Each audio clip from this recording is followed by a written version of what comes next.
மருத்துவ படிப்பு படிக்கிற மாணவிகளுக்கு இந்த வீடியோ முடிஞ்சால் இந்த வீடியோ வந்து இந்த மருத்துவ படிப்பு படிக்கிறவங்களுக்கு ஷேர் பண்ணுங்கள். எனக்கு 2 குழந்தைகள் இருக்காங்க. இந்த 2 குழந்தைகளில் முதல் பிரசவம் நடந்தது ஒரு அனுபவம், 2வது பிரசவம் நடந்தது ஒரு அனுபவம். ஒரு பிரசவம் நீங்கள் பார்க்க போகிறீங்கன்னா, அது ஆப்ரேஷனாக இருந்தாலும் சரி, நார்மல் டெலிவரியாக இருந்தாலும் சரி, அதுக்கு முன்னாடி எனிமா கொடுத்துருக்காங்களான்னு கொஞ்சம் பாருங்கள். ஏன்னா எனிமா கொடுக்குறது ரொம்ப அவசியம். எனிமா கொடுக்காம 2வது பிரசவம் என்ன பண்ணாங்கன்னா, சிதம்பரத்தில் அண்ணாமலை யூனிவர்சிட்டி அந்த ஹாஸ்பிட்டலில் தான் எனக்கு 2வது பிரசவம் நடந்தது.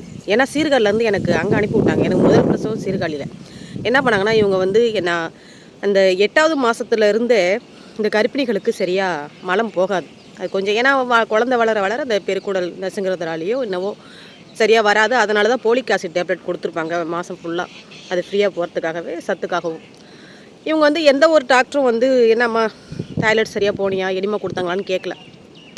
1ஆம் தேதி போனேன், டிசம்பர் 1ஆம் தேதி போனேன். 4ஆம் தேதி தான் எனக்கு பிரசவம் பார்த்தாங்க. 3ஆம் தேதி நைட்டு 2 மணிக்கு பனிக்கூடம் உடஞ்சி, மறுநாள் மதியம் 9 மணி வரைக்கும் என்ன ஏதுன்னு கூட கண்டுக்கல. பெட் இல்லை, தரையில் போட்டிருந்தாங்க. அந்த தரையிலேயே இருந்ததுனால எனக்கு ஒரு மாதிரி அப்படியே ஒரு மாதிரி ஆயிடுச்சு, உடம்பே ஷேக் ஆகிடுச்சு. பயந்துட்டேன் இறந்துருவணும் அப்படின்னு சொல்லிட்டு. உயிரை ரொம்ப துச்சமாக பார்க்குறீங்க. அதுக்கப்புறம் அப்படி இப்படின்னு சொல்லிட்டு அதுக்கப்புறம் டெலிவரிக்கு ரூமுக்கு கொண்டு போயிட்டாங்க. அங்கே போனீங்கன்னா டெலிவரி குழந்தை முக்கி வெளில தள்ளும்போது கக்கா வந்துச்சு.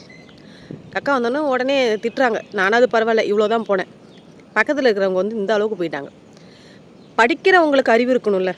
ஒரு டெலிவரி பார்க்குறோம், அதுக்கு முன்னாடியும் பின்னாடியும் எனிமா கொடுத்துருக்காங்களா இல்லையான்னு இதெல்லாம் அந்த படித்த சொல்லி கொடுத்த ஆசிரியர் சொல்லி கொடுத்துருக்கணும்ல.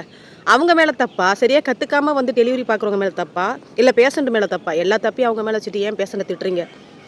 அதனால் ஒரே ஒரு வேண்டுகோள் தான். இது வந்து என்னோடய பயங்கரமான ஒரு கோபமான எனக்கு ஒரு அனுபவம் இது. யார்கிட்ட ஆனால் இது வெளில சொல்ல முடியாது, நம்ம அவங்கள போய் கடுப்படிக்க முடியாது. ஏன்னா இருந்தாலும் இதெல்லாம் நம்ம மனசில் தங்கிட்டு இருக்கணும். மெடிக்கல் காலேஜில் படிக்கிறவங்களுக்கு சில பேருக்கு வந்து உயிர் துச்சமாக தான் தெரியுது. ஏன்னா உயிராக நேசிக்கிறது இல்லை. ஏன்னா அந்த அளவுக்கு பொருட்டாக யாரையும் பார்க்குறது இல்லை.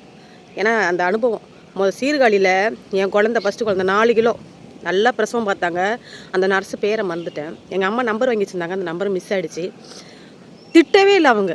அப்படியே என்னம்மா ஏய் என்னடி என் ட்ரெஸ்ஸெல்லாம் அழுக்காயிடுண்டி அப்படின்னு அவ்வளோ ஒரு பாசமாக பிரசவம் பார்த்தாங்க. என் பாசமெல்லாம் உங்களால் பிரசவம் பார்க்க முடியாதா? திட்டணுமா? எப்படிலாம் திட்டுறீங்க தெரியுமா? அசிங்கமா என் வீட்டுக்கார்ட்ட இருக்கும்போது உனக்கு அந்த வழி தெரியா அப்படி இப்படின்னு. அடுத்தவங்க மனசை புண்படுத்தாத அளவுக்கு கொஞ்சம் பிரசவம் பார்த்தா நல்லாயிருக்கும். ஆப்ரேஷனாக இருந்தாலும் சரி, நார்மலாக இருந்தாலும் சரி, எனிமா கொடுத்துட்டு பாருங்கள். ரொம்ப ஒவ்வொரு ஹாஸ்பிட்டல்லையும் ஒரு டிஃப்ரெண்ட்டில் பிரசவம் பார்க்குறாங்க.